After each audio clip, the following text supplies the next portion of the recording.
Pakistan foreigners की पहली पसंद बनता जा रहा है। यहाँ पर फॉरेनर्स इंडिया की बजाय पाकिस्तान जाना ज्यादा प्रेफर करते हैं और पाकिस्तान को इंडिया से ज्यादा सेफ मानते हैं। सो आज हम जानेंगे कि आखिर क्यों सभी फॉरेनर्स इंडिया से ज्यादा पाकिस्तान में जाना पसंद करते हैं एंड पाकिस्तान को ज्यादा विजिट करते हैं, और उसी के लिए उनके ज्यादातर पॉजिटिव रिव्यूज आते हैं। और जानने की कोशिश करेंगे कि आखिर हम इंडियन से गलती आखिर हो कहाँ पर रही है और उसके कुछ सोल्यूशंस के ऊपर भी बात करेंगे। ये समझने से कासिर हूं कि आप लोग उछल किस बात पर रहे हैं। हर महाज पर पाकिस्तान ने भारत को इबरतनाक शिकस्त दी है। आज आप लोग जो पाकिस्तान को यहां पर बैठकर गालियां निकाल रहे हैं, पाकिस्तान को गालियां निकालने से कुछ नहीं होगा। आप लोगों को चाहिए कि आज अपनी हुकूमत से सवाल करें, पूछे नरेंद्र मोदी से कि हर बार इलेक्शन से पहले इस तरह के वाकयात क्यों होते हैं। क्यों 2019 के इलेक्शन से पहले पुलवामा का वाकया हुआ, क्यों ये जो पहलगाम का वाकया है, ये जो फॉल्स फ्लैग ऑपरेशन है, इसके फौरी बाद नरेंद्र मोदी ने जाकर बिहार में तकरीर की। यानी वो कौम से प्राइम मिनिस्टर ऑफिस में बैठकर भी खिताब कर सकता था। तो ये कॉमन सेंस आप लोगों को होनी चाहिए कि ये सारे जो मामलात हैं, ये सारे वाकये, ये सारे false flag operations Narendra Modi सिर्फ अपने सियासी फायदे के लिए करवा रहे हैं, भारतीयों को मरवा रहे सियासी फायदे के लिए। ये सवाल आप लोगों को, आपके मीडिया को करना चाहिए अपनी हुकूमत से। आपको पूछना चाहिए नरेंद्र मोदी से कि वो कहता था कि राफेल आएंगे तो वो पाकिस्तान को शायद शिकस्त दे सकेंगे, लेकिन अब तो पाकिस्तान ने अल्हम्दुलिल्लाह आपके 3 राफेल भी गिरा दिए। जो आप लोग अब कहेंगे कि हमने आपके नहीं गिराए, लेकिन आपके नाम मानने से हमें फर्क नहीं पड़ता।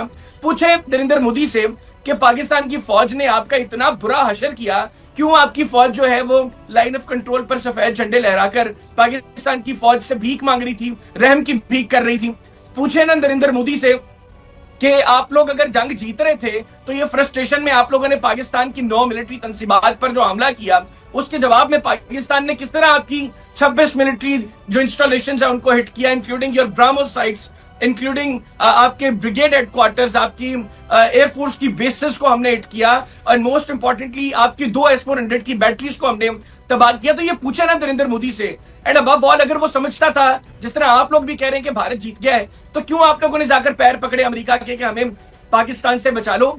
ये सारे वो सवाल हैं जो आप लोगों को अपनी हुकूमत से पूछने चाहिए। और मैं आपको हकीकत बता रहा हूं, ये जो अभी ये जीडी बख्शी जो है वो मूंछों को ताव दे रहा था ना, अगर सीज फायर ना होता तो जितना गुस्सा पाकिस्तान के अंदर था, नरेंद्र मोदी क्या गर्दन भी काटते उसकी, और इसकी ये जो बेढंगी मूंछें है ना, ये भी काट के इसके हाथ में रखते। सयाद खान साहब बताओ भैया, अब मैं उम्मीद करता हूं आप अपनी बात रखोगे, मैं नहीं बोलूंगा आपको। सो आइए शुरू करते हैं।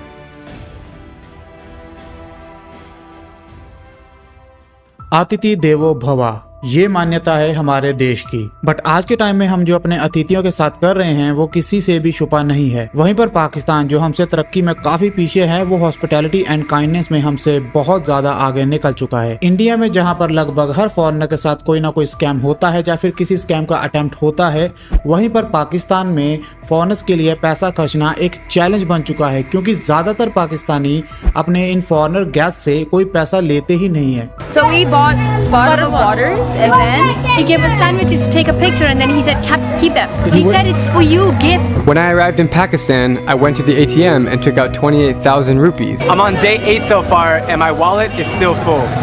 The hospitality in Pakistan is so amazing that they won't let me pay for anything. How much? No paisa, no money. It's okay. No.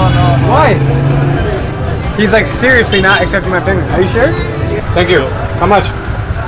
Leave it, man. You are guests, so Oh, it's welcome okay. you to shower. I can pay you. Thank you so much. Keep it. Are you sure? Yeah, man. The hospitality of people here in Pakistan, honestly, you can eat for free. सो अगर किसी को इतना प्यार और इज्जत किसी अनजान देश में मिलेगी तो क्यों ना वो उस कंट्री से प्यार करेगा और क्यों ना उसके लोगों से प्यार करेगा। ऐसी ही एक रोजी गैब्रियल नाम की व्लॉगर है जो कि पाकिस्तान घूमने गई थी, और पाकिस्तान में उसे वहाँ के लोगों से इतना ज्यादा प्यार मिला, इतनी ज्यादा इज्जत मिली और इतना ज्यादा अपनापन मिला कि वो व्लॉग बनाते बनाते खुशी से रो ही पड़ी, अपना पाकिस्तान और पाकिस्तानियों के लोगों के साथ का एक्सपीरियंस शेयर करते हुए। अपने व्लॉग के जरिए रोजी पूरी दुनिया को बताती है कि पाकिस्तान के लोग बहुत ज्यादा अमेजिंग एंड लविंग है, उनमें बहुत ज्यादा अपनापन है, वो किसी के साथ देश, कास्ट या रंग को लेकर भेदभाव नहीं करते। वो मुझे अपने घर ले गए अपने फैमिली मेंबर की तरह, बावजूद इसके कि मैं एक स्ट्रेंजर थी। उनके पास ज्यादा कुछ नहीं था मुझे ऑफर करने के लिए, बट फिर भी उनके पास जितना भी था उन्होंने मेरे साथ शेयर करा, और यही उनकी सबसे बेस्ट चीज थी। और इसके अलावा एक पाकिस्तानी से रोजी बहुत इंप्रेस हो जाती है जब वो उसे खाने के लिए ढेर सारे ड्राई फ्रूट्स एंड चाय भी देता है और बदले में कोई भी पैसे नहीं लेता। सो इस चीज का शुक्रिया अदा करने के लिए रोजी नेक्स्ट डे उसके लिए एक उसकी पिक्चर प्रिंट करवाकर उसे एज ए गिफ्ट देती देती है, जिसे देखकर वो आदमी बहुत ज्यादा खुश होता है एंड रोजी भी बहुत ज्यादा अच्छा फील करती है। तो इस चीज को बेटर वे से समझने के लिए आप रोजी की जुबानी ही उसके इमोशंस को सुनिए। My experience so far in Pakistan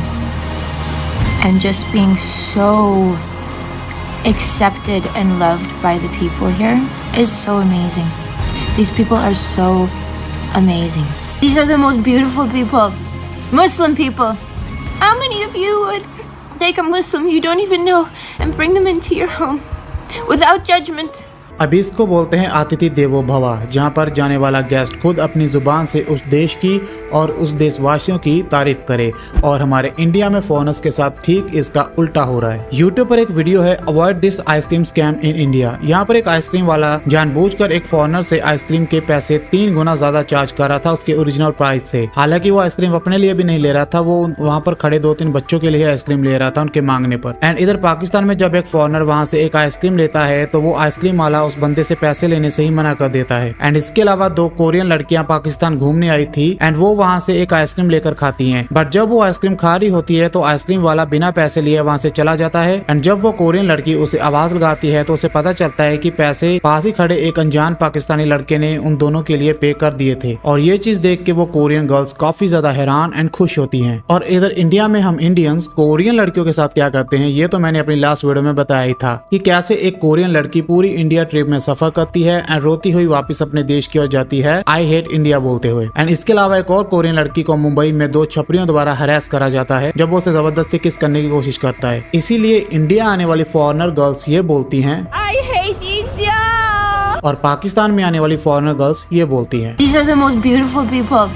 Muslim people. इधर इंडिया आने वाले फॉरेनर्स के साथ तो हम इंडियंस उन्हें स्कैम करते हैं और खाने पीने वाली चीज़ों से उनसे ट्रिपल या फिर 4 गुना ज़्यादा भी पैसे चार्ज करते हैं। लेकिन वहीं पर पाकिस्तान में लोग ऐसे हैं कि वो अपने खा रहे खाने को भी उनके साथ शेयर कर लेते हैं। जैसे कि ये व्लॉगर पाकिस्तान की मार्केट में से होता हुआ आगे जा रहा था, तभी वहाँ पर एक तंदूर वाला अपनी रोटी खा रहा था। सो वो उस फॉरेनर को देख कर उसके साथ अपना नान शेयर कर लेता है एंड वो फॉरेनर भी मना नहीं कर पाता क्योंकि उसने बहुत प्यार से पूछा था। ऐसे ही एक फॉरेनर बिरयानी खा रहा था तो उसके साथ कोई पाकिस्तानी बैठा अपने ऑरेंजेस खा रहा था। सो वो ऑरेंजेस खाता हुआ आदमी अपने 2 ऑरेंजेस उस फॉरेनर को भी दे देता है खाने के लिए, जिसे देखकर वो फॉरेनर काफी हैरान एंड खुश भी होता है। इसके अलावा एक और ब्लॉगर था जो कि एक छोटे से ढाबे पर बैठा अपने फूड का वेट कर रहा था और उसके पास 3 पाकिस्तानी लड़के बैठे थे और वो उस फॉरेनर को देखकर उसके साथ अपनी ड्रिंक को शेयर कर लेते हैं, जिसे देखकर वो ब्लॉगर काफी खुश होता है। और भी ज्यादा हैरानी वाली बात ये थी कि उसके पास सिर्फ 3 ही गिलास थे, 2 उसके दोस्तों ने पी लिए और एक उसने अपने वाला गिलास उस फॉरेनर को दे दिया और ये बोला कि मैं नया मंगवा लूंगा। सो हॉस्पिटैलिटी यानी कि मेहमान नवाजी का मतलब यही होता है। यहाँ पर हमें गैस से कुछ लेना नहीं होता बल्कि उसे देना होता है बिना किसी स्वार्थ के। और एक तरफ इंडिया में यहाँ हमारे इंडियंस फॉरेनर से हर पॉसिबल वे में पैसे ऐडने की कोशिश करते रहते हैं। कभी आइसक्रीम स्कैम, कभी रेस्टोरेंट स्कैम, तो कभी बैगर स्कैम। वहीं पर पाकिस्तान लोग फॉरेनर से पैसे लेने से भी ज्यादातर मना कर देते हैं और उल्टा उनको अपनी तरफ से खाना खिलाते हैं, जूस वगैरह पिलाते हैं एंड इवन खुद की ड्रिंक भी शेयर कर लेते हैं। जैसे कि ये व्लॉगर है जिसका यूट्यूब चैनल है स्मॉल ब्रेन अमेरिकन। ये पाकिस्तान गया था और वहाँ पर लोग इसे अपना गेस्ट बोलकर फ्री में खाना पीना खिला पिला रहे थे। अपनी व्लॉगिंग के दौरान इसे ऐसे ही कोई रैंडम पाकिस्तानी आदमी मिलता है, उससे थोड़ी बातचीत होती है और फिर वो पाकिस्तानी कहता है कि तुम हमारे गेस्ट हो, सो तुम जो भी खाओ पियोगे उसका बिल मैं दूंगा। फिर वो आदमी इस फॉरेनर को अलग अलग तरह के पाकिस्तानी पकौड़े खिलाता है और जो थोड़ी देर पहले नान शेयरिंग वाली वीडियो मैंने आपको दिखाई थी वो भी इसी व्लॉग का पार्ट थी। और फिर इसे वहीं पर कुछ लोग अपनी शॉप के अंदर चाय पीने के लिए ऑफर करते हैं। सो ये वहाँ जाकर चाय भी पीता है और साथ में बिस्किट भी खाता है। और अपने व्लॉग में ये फॉरेनर बताता है कि ये मेरी दिन में 5वीं चाय है, मतलब कि इसे ऑलरेडी पहले भी 4 लोग चाय पिला चुके थे फ्री ऑफ कॉस्ट। फिर आगे चलकर इसे ऐसे ही कुछ और पाकिस्तानी अपनी शॉप पर बुलाते हैं एंड अपना गेस्ट बताते हुए उसे फ्री में जूस मंगवा कर पिलाते हैं। और अपनी इतनी खातिरदारी होती देख ये व्लॉगर पूरी दुनिया के सामने पाकिस्तान के लिए ये बोलता है, See, this is why you should come to Pakistan. The people are incredible. They give you biscuits and tea for no reason. मैं आपको बता दूं कि ये वही सेम बंदा है जिसने इंडिया के लिए कुछ ऐसे व्लॉग्स अपलोड करे हैं। India sucks, don't ever come here. India's train rides to hell and I went back to India, it still sucks. So इसके इंडिया को लेके ओपिनियन एंड पाकिस्तान को लेके ओपिनियन में जमीन आसमान का फर्क है। अभी यहाँ पर शायद सच में इसका एक्सपीरियंस इंडिया को लेकर खराब रहा होगा तभी इसने ऐसी वीडियोस बनाकर डाली हैं, वरना अगर ये इंडिया की तारीफ करता तो इसे बहुत ज्यादा ऑनेस्ट मिलती इंडिया की तरफ से। बट इसने पाकिस्तान की ज्यादा ज्यादा तारीफ करी है, जिसकी पॉपुलेशन भी बहुत कम है। मतलब साफ है कि इसे सच में पाकिस्तान में बढ़िया हॉस्पिटैलिटी देखने को मिली है as compare then to India. इसे पाकिस्तान के लोग ज्यादा अच्छे लगे और वहाँ के लोगों ने सच में इसकी इज्जत करी है एंड वाकई में इसे अपना गेस्ट माना है, इसीलिए ये पाकिस्तान की इतनी ज्यादा तारीफ कर रहा है अपने ब्लॉग्स में। वरना अगर इसे ज्यादा व्यूज ही लेने होते तो ये इंडिया की तारीफ करता, पाकिस्तान की नहीं, क्योंकि इंडिया की पॉपुलेशन दुनिया में पहले नंबर पर है और इसे व्यूज भी आते और काफी पैसा भी बनता। But I think he sticks to the truth. Can we spend a single rupee today? Is it possible to spend a rupee as a tourist in Pakistan?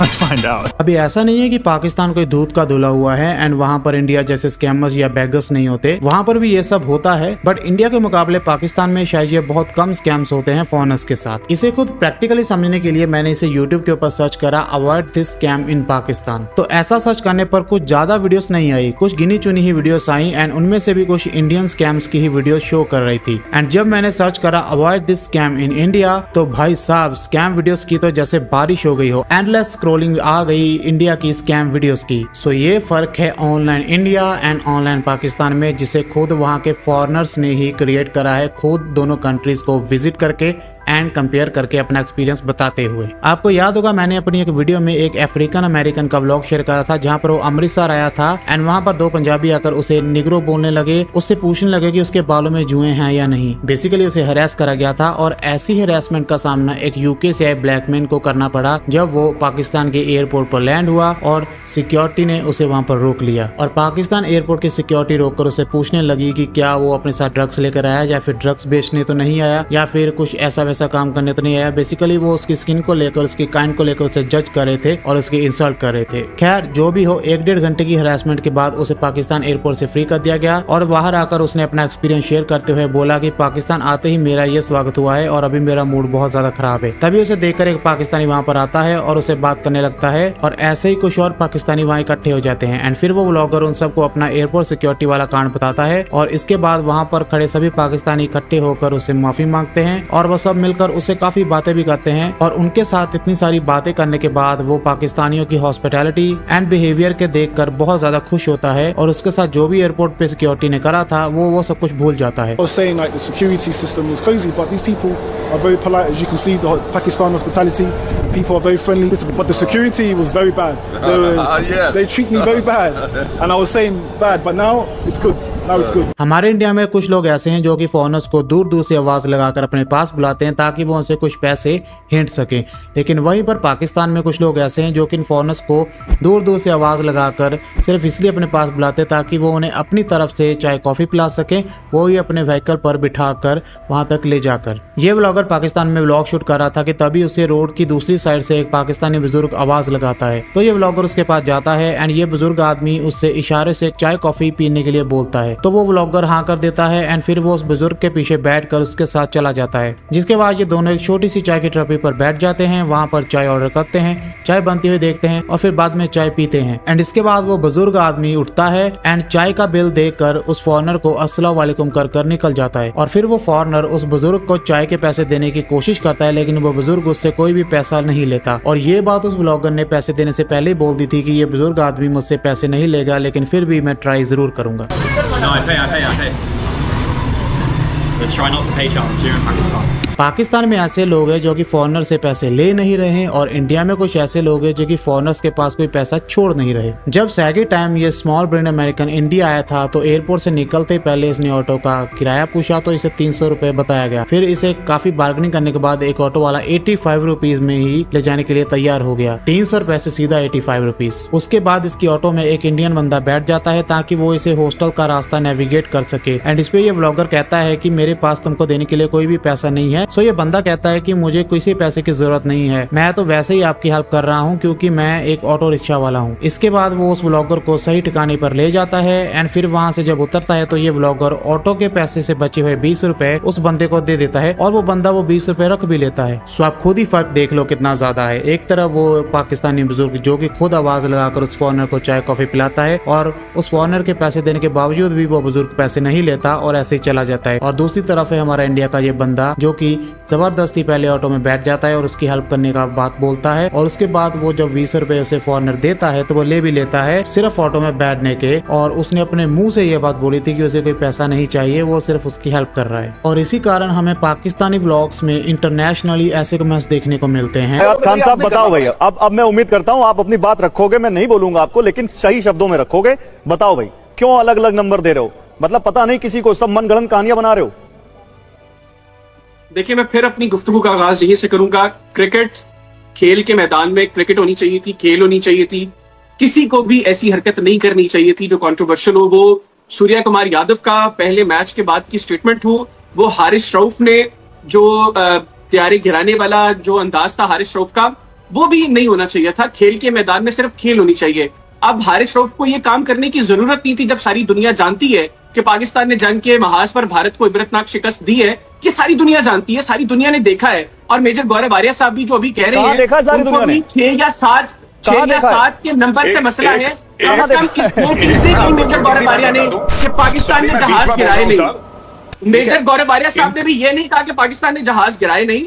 उनको भी मसला सिर्फ ये था कि नंबर 6 थे या 7 थे। तो आप इस तरह कह रहे हैं मेजर साहब, आपने आप सीडीएस चौहान से पूछे जिन्होंने इस चीज को एक्सेप्ट किया। आप जो आपके डिफेंस अटैची इंडोनेशिया में कैप्टन शिव कुमार, मेजर साहब पूछे ना, या आपके अनिल चौहान झूठ बोल रहे हैं? आपके अनिल चौहान झूठ बोल रहे हैं? जवाब देने दीजिए, जवाब सुनिए। हैदर हयात खान जवाब सुनिए। हैदर हयात खान जवाब सुनिए। नहीं sir, sir you are being Haider Hayat Khan, Haider Hayat Khan, आप लोगों को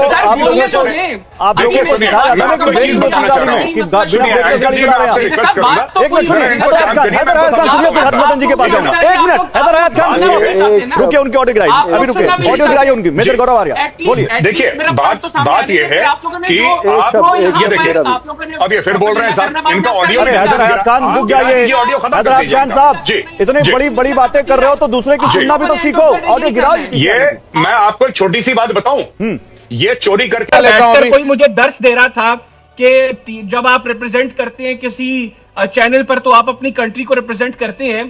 तो मेरा ख्याल है कि फिर ये जो लोग आपने बिठाए में अपने पैनल में और जो इंट्रो आपने दिया, उसके बाद आप लोगों की तरबियत और हर चीज का अंदाजा सबको हो गया होगा। हमारी एक आदत है, हम तहजीब से बात उससे करते हैं जो तमीज और तहजीब के दायरे में रह के हमसे बात करे। अदरवाइज जैसा मुंह हम वैसी चपेड़ लगाते हैं। ठीक है, तो अभी मुझे पता है आप लोगों को जो तकलीफें हैं ना, ये रहनी है। आप लोगों को ये तकलीफें रहनी है जो मई में चपेड़ें पड़ी हैं आप लोगों को, मई में जो आप लोगों को हमसे मार पड़ी है।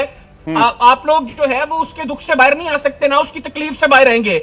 आप लोगों के जो वजीर आजम है ना, वो जो 56 इंच की छाती मैंने पहले भी जिक्र किया था, वो अब 26 इंच की सीनी बन गई हुई है। अभी आपने भाई ट्रम्प का ये भी इस बात को नोटिस करेंगी कि जब मैं किसी पाकिस्तानी, देखिए एक तरफ पाकिस्तानी है, एक तरफ भारतीय है, हम कैसे बात करते हैं? एक ठहराव है, एक बोलने का तरीका है, एक कंपोजर है। और पाकिस्तानी कैसे बात करते हैं? पाकिस्तानी बड़ी कमाल की बात है अर्नब, सारी दुनिया में लोग आपके बोलने का मजाक उड़ाते हैं। लोग कहते हैं कि इससे घटिया कोई बोल नहीं सकता, आप हमें बोलना सिखाओगे। सारी दुनिया कहती है कि अर्नब से घटिया कोई बोल नहीं सकता जर्नलिस्ट, आप हमें बोलना सिखाओगे। हयात जी, मेरा नाम अर्नब गोस्वामी है, मैं दिल्ली के बहुत फेमस कॉलेज हिंदू कॉलेज का एक ग्रेजुएट हूं। हम हिंदू कॉलेज, मेरा नाम हैदर हयात खान है और मैं इस सब कॉन्टिनेंट के एक पुराने और अच्छे इदारे गवर्नमेंट कॉलेज यूनिवर्सिटी का ग्रेजुएट हूं। अल्हम्दुलिल्लाह मैं गवर्नमेंट कॉलेज यूनिवर्सिटी लाहौर का ग्रेजुएट हूं। तो ये किसी और को सुनाओ जाके, ये कहानियां किसी और को सुनाओ जाके। पहले तुमने समर को छोड़ा मुझ पे, अब जीडी बख्शी को छोड़ दो, नहीं तो अपना पटा खोल के तुम खुद छूट जाओ। अमान अल जवारी और ओसामा बिन लादेन के लिए कुटिया बनाई, ये कौन से लोग? यार, उसामा बिन लादेन और अयमन अल जवारी से बड़ा शख्स नरेंद्र मोदी है जो इस वक्त भारत में बरसर इख्तियार है। हमने एक दहशतगर्द को हुकूमत तो नहीं दी, हमने एक शैतान को वजीर आजम तो नहीं बनाया। तुम उसामा बिन लादेन की बात करते हो। इस खित्ते का सबसे बड़ा दहशतगर्द नरेंद्र मोदी तुम लोगों के मुल्क का वजीर आजम है। इससे घटिया बात क्या हो सकती है कि एक शैतान, एक शैतानी अप्रोच का आदमी, एक घटिया आदमी, एक गली का गंदा कीड़ा, एक बदबूदार शख्स भारत जैसे बड़े मुल्क में बरसर इख्तियार है। तुम हमें उसामा का दर्श दे रहे हो। अपने गिरेबान में झांको, अपने गिरेबान में झांको, वैसे तो यहाँ पे भी तुम्हें वही गंदी बू आएगी। चलो दोबारा समर को छोड़ो, दोबारा समर को छोड़ दो मुझ पे। चलो चलो समर, स्टार्ट बाकिंग। हैदर साहब, इस पर क्या कहेंगे? अभी आप आतंकवाद की बात कर रहे थे, कैसे पाकिस्तान शांति चाहता है, अलग अलग एंड्स पर जाकर बाहर जाकर स्पीच दी जाती है आपके प्रधानमंत्री की तरफ से, लेकिन दूसरी ओर जो चाहे पाकिस्तान के अंदर की बात करें या फिर सीमा की बात करें, तस्वीरें तो कुछ और कहती हैं। चले, अब आप दोनों मुझे बोलने देंगे या हमेशा की तरह आप लोग फिर मजीद मुझे, जब मैं आप लोगों को एक्सपोज करूंगा फिर टोकेंगे? अच्छा चले अब फिर मुझे टोकिएगा मत, मुझे अनइंटरप्टेड 2 मिनट दीजिएगा। मैंने पहले भी 2-3 बातें कहने की कोशिश की, लेकिन आप लोगों में बर्दाश्त का मादा नहीं है। तो आप लोग जो है वो जिस तरह सीज फायर के लिए गिड़गिड़ाते हुए फौरी तौर पर अमेरिका चले गए थे, वैसे ही आप लोग अपने दूसरे मेहमानों के पास चले जाते हैं। अब आप सुने, जो ख्वाजा आसिफ साहब ने बात की, पाकिस्तान के 25 करोड़ लोगों के जो पाकिस्तान के वसाइल हैं वो उनके लिए, ये बात दुरुस्त है। क्या गलत कहा ख्वाजा आसिफ साहब ने? पाकिस्तान के वसाइल के ऊपर पाकिस्तान के लोगों का हक है। जहां तक बात अफगान रिफ्यूजीज की है, हम लोगों ने कई दहाइयों तक मिलियंस ऑफ अफगानीज को होस्ट किया है, आज भी कर रहे हैं। और अगर आज पाकिस्तान ये कह रहे हैं कि अब अफगानिस्तान का सिर्फ वो शहरी पाकिस्तान में रहे जिसके पास वीजा है, तो क्या गलत कहा है पाकिस्तान ने? इसके ऊपर इतना चीखने की, इसके ऊपर इतना मनफी प्रोपेगेंडा करने की क्या जरूरत है? और ख्वाजा आसिफ साहब ने, लेट मी कंप्लीट यार, ये फिर आप गलत हरकत कर रहे हो, फिर आप गलत हरकत कर रहे हो। आपने सवाल किया, पहले जवाब देने दो, उसके बाद जो झूठ बोल रहे हैं, जो प्रोपेगेंडा कर रहे हैं वो बात नहीं करना, पहले जवाब सुनो, ठीक है? उसके बाद जो ख्वाजा आसिफ साहब ने कहा कि अफगान फोर्सेस को जो है वो भरपूर जवाब दिया जाएगा, तो क्यों ना दें हम जवाब? अगर वो भारत की प्रॉक्सी बनकर पाकिस्तान के खिलाफ कार्रवाइयां करेंगे, अफगान सरजमीन पाकिस्तान के खिलाफ इस्तेमाल होगी, तो हम क्या जपिया डालेंगे उनको? नहीं डालेंगे। हम इनका जवाब पत्थर से देंगे। हम एक एक को लटा के मार नहीं देंगे, जिस तरह मई में आप लोगों को मारा है, वैसे ही हम इनके साथ करेंगे अगर आपकी जबान ये बोलेंगे। तो ये इस चीज को, इस प्रोपेगेंडा से बाहर आ जाए। और एक चीज मैं पहले भी क्लियर कर रहा था, आपने मुझे बार बार रोका, मैं फिर आपको क्लियर कर दूं।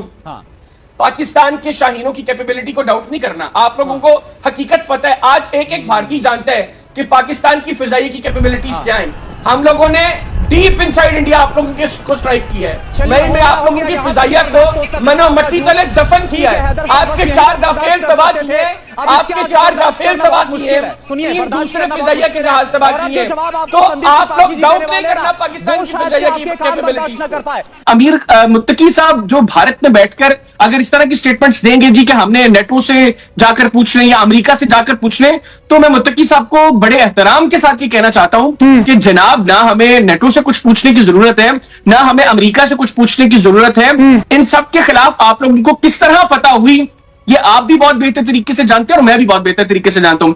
और अगर मुत्तकी साहब भारत में बैठकर भारत की जबान बोलेंगे, तो ऐसा नहीं है कि हम उनको भाइयों वाला जवाब देंगे, फिर उनको जवाब भी वैसा दिया जाएगा जैसा मई के महीने में हमने भारत को दिया। तो यह बात तो आप लोग क्लियर कर दें कि पाकिस्तान अफगान हुकूमत के खिलाफ नहीं है, अनलेस अफगान हुकूमत अपनी कमिटमेंट्स को ऑनर नहीं करती। अगर वो ऑनर करेंगे, हम चाहते हैं कि अच्छे ताल्लुकात हो, हम चाहते हैं कि दोनों ममालिक अच्छे तरीके से आगे बढ़े, लेकिन ऐसा नहीं हो सकता कि पाकिस्तान के साथ आपकी तवक्कुआत हो कि पाकिस्तान ऐसा कर दे, पाकिस्तान वैसा कर दे, लेकिन आपने जो कमिटमेंट्स दी है आप उनको ऑनर ना करें, उल्टा आप जाकर जो है वो भारत की झोली में बैठ जाए। तो ये चीजें पाकिस्तान को हरगिज़ कबूल नहीं है। आपने देखा किस तरह पाकिस्तानी शेर ने भारतीय मीडिया को ला कर रख दिया, लाइव शो में उनकी बुरी तरह ली है। जैसे जनरल बख्शी जो मूँछों को ता दे रहा था, उसने सही दबा के लिए उसने। भाई तुम अपनी हुकूमत से क्यों नहीं पूछते हो कि पाकिस्तान ने किस तरह शिकस्त दी है? सही खरी खरी सुना दी है शेर ने। और दूसरी तरफ भारतीय लड़के ने खुद बताया है कि पाकिस्तान में किस तरह मेहमान नवाजी की जाती है और भारत में किस तरह बर्ताव किया जाता है, और पाकिस्तान बहुत आगे निकल चुका है। आज के लिए इतना। मज़ीद अगर इस तरह की रिएक्शन वीडियो देखनी है तो हमारे चैनल क्रिकेट 4 को सब्सक्राइब कर लें। वीडियो पसंद आई तो वीडियो को लाइक और दोस्तों के साथ शेयर कर लें। इंशाल्लाह मिलते हैं किसी नेक्स्ट वीडियो में, तब तक के लिए अल्लाह नेगबान।